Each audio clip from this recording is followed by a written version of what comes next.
Hey, salut les profanes, mes très chers frères, mes très chères sœurs, et bisous les haters.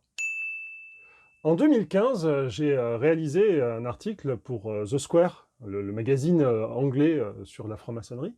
Et bien sûr, depuis, j'en ai pas fait, parce que c'est un petit peu compliqué de faire un article déjà maçonnique sérieux, et puis derrière, le traduire en anglais, ça prend aussi beaucoup de temps. Et bizarrement, je ne sais pas, mais la chose qui me manque le plus, c'est le temps actuellement. Donc j'avais un peu laissé tomber. Or, il se trouve que The Square est passé au 100% digital, et à cette occasion, ils m'ont contacté il y a quelques mois pour me dire «Hey, ça te dirait pas qu'on republie l'article de 2015, là ?» Donc moi, ouais, je me suis dit mais carrément! Et puis à la limite, je vous fais une vidéo là-dessus. Donc je me suis dit «Ouais, c'est une trop bonne idée!» Et puis après, j'ai réfléchi. Un article d'histoire en anglais quand t'es français? Je suis persuadé qu'il va faire à peu près 40 vues, hein, cette vidéo. Donc, je l'ai mise à la fin de celle-ci, parce que tu te doutes bien que j'ai tourné l'article en anglais, mais je l'ai aussi fait en français, pour toi. Et ouais, donc tu vas voir à la fin, effectivement, l'accent... je ne sais pas comment le caractériser. Mais bref, j'ai essayé, on doit faire ça en franc-maçonnerie, on essaye de s'améliorer. Tu vas pouvoir voir dans cet article, dans cette vidéo, l'étendue de mon savoir en anglais.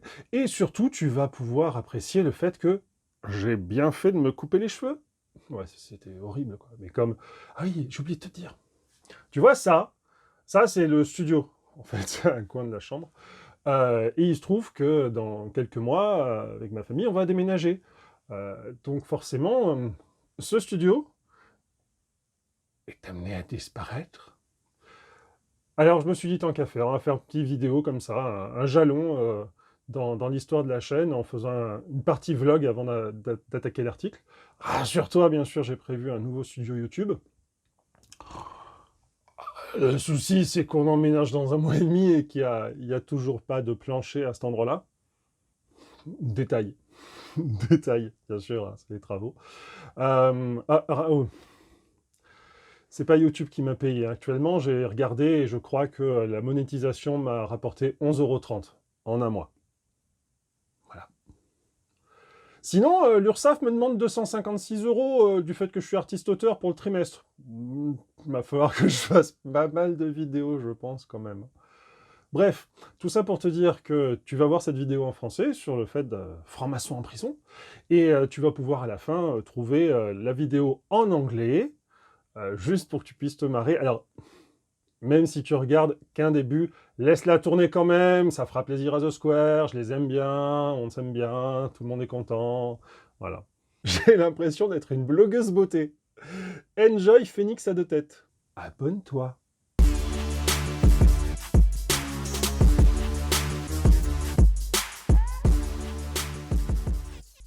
Dans le volume 3, partie 1, page 61 de l'Ars Quatuor Coronatorum, nous pouvions lire que John Wilkes, journaliste et homme politique radical, a été fait maçon le vendredi 3 mars 1769.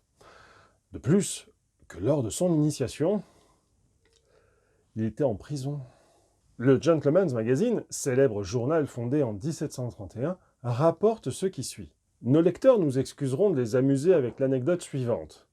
Toutes les sociétés et tous les partis ont été emportés par la frénésie populaire de Wilkes et la liberté. Et parmi les autres, les francs-maçons, tranquilles et pacifiques, ont eu leur part. Le 3 mars 1769, les membres de la loge réunis à la taverne de Jérusalem à Clerkenwell se sont rendus à la prison de King's Bench et ont fait de M. Wilkes un franc-maçon. Nous savons donc, grâce à cela, que John Wilkes a été fait maçon par les membres de la loge de la Jérusalem Taverne à Clerkenwell, à Londres. Mais qui était-il?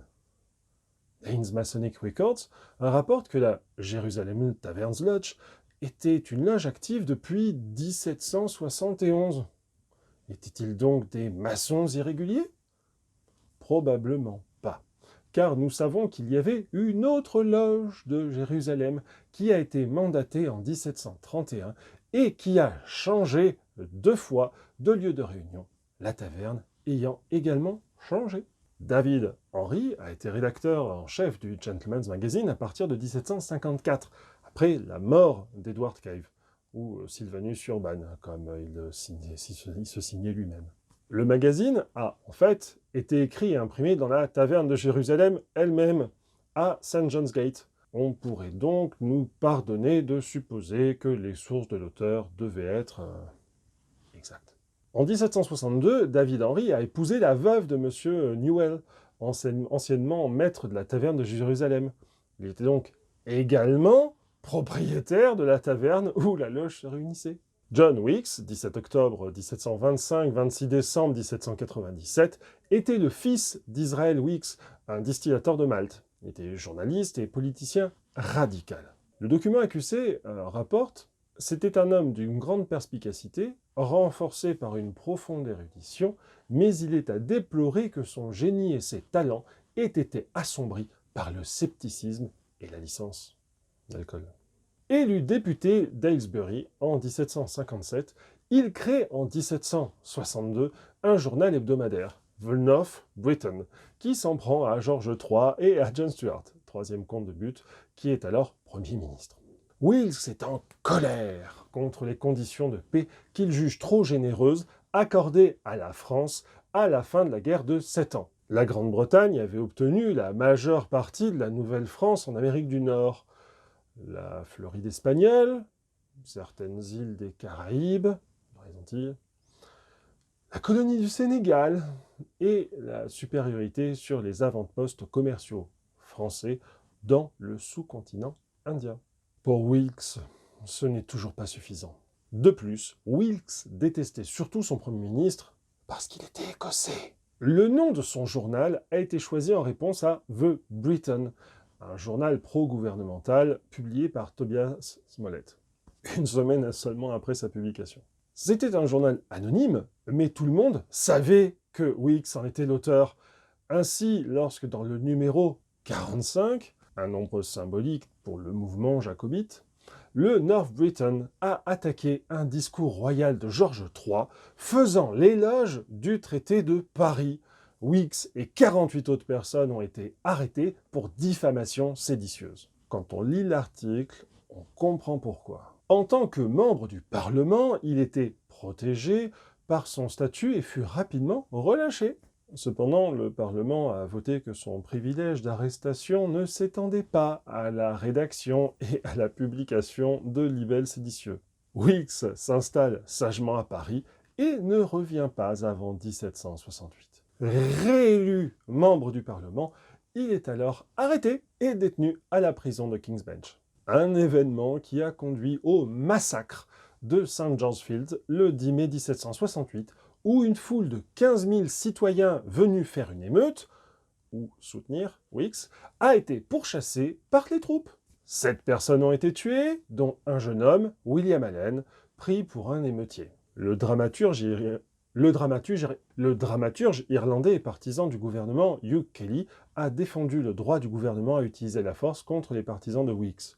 Cela conduit à une émeute lors de la production de la nouvelle pièce de Kelly, A Word to the Wise, au Drury Lane Theatre, ce qui oblige à abandonner la production.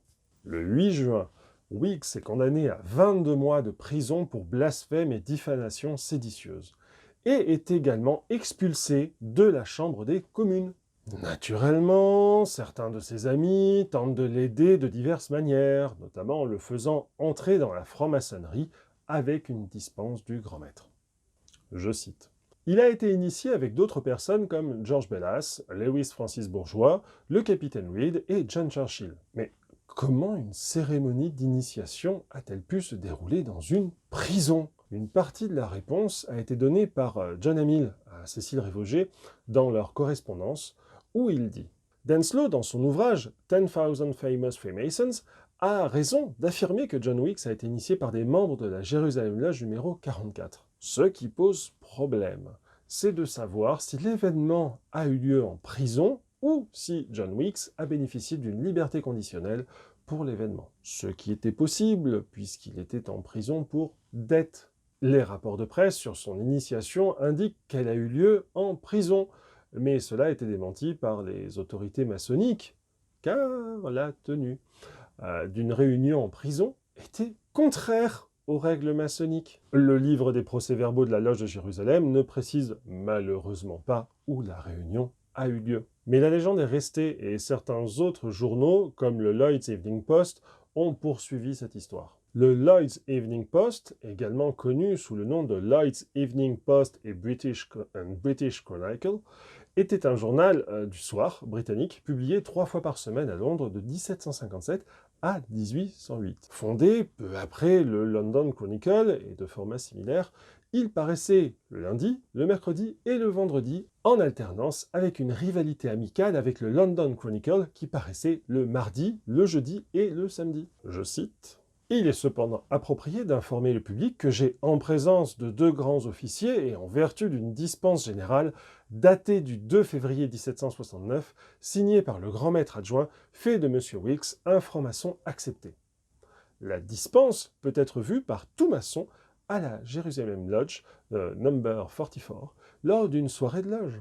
Thomas Dawson, maître. » George Bellas et John Churchill, également initiés cette nuit-là, étaient membres d'une société créée quelques jours seulement avant leur initiation, la Society of the Gentlemen Supporters of the Bill of Rights, fondée le 20 février 1769 et composée de nombreux francs-maçons. Créée 3 jours auparavant, après l'éviction de Wilkes de son nouveau siège au Parlement en février, elle était principalement destinée à soutenir la carrière politique de John Wilkes, les dirigeants de la société et plus particulièrement le révérend John Horne Trooke, ont ensuite pris des mesures pour élargir ses objectifs afin d'inclure un programme complet des réformes radicales. Il est certain que l'initiation de Wilkes était une affaire politique entre des maçons engagés dans la vie publique de Londres. Cependant, cela soulève la question de savoir si Wilkes a rempli la condition de son obligation d'être libre et de bonne réputation. Les constitutions d'Anderson indiquaient que les personnes admises comme membres d'une loge doivent être des hommes bons et vrais, libres de naissance, d'un âge mûr et discret, pas d'hommes de main, pas de femmes, pas d'hommes immoraux ou scandaleux, mais de bonne réputation.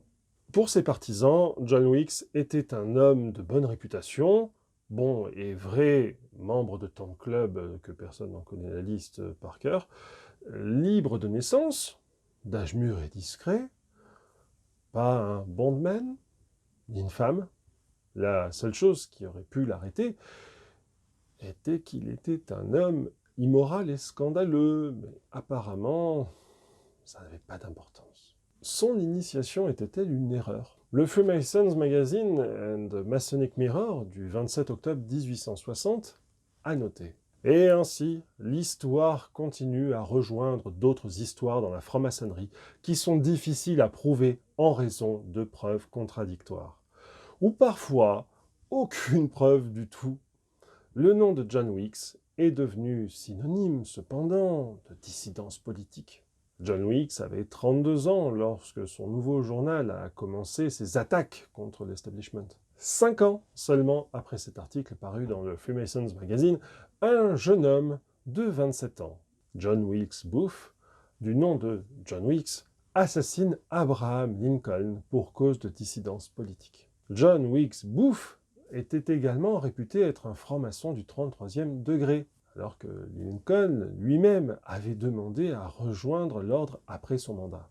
Plus tard dans sa vie, John Wilkes devint moins radical. Il devint Lord Mayor de Londres, maître de la Joiners Company et magistrat qui défendit la Banque d'Angleterre avec des troupes. Il est mort dans son lit, dans sa maison de Grosvenor Square, à Londres, à l'âge de 72 ans.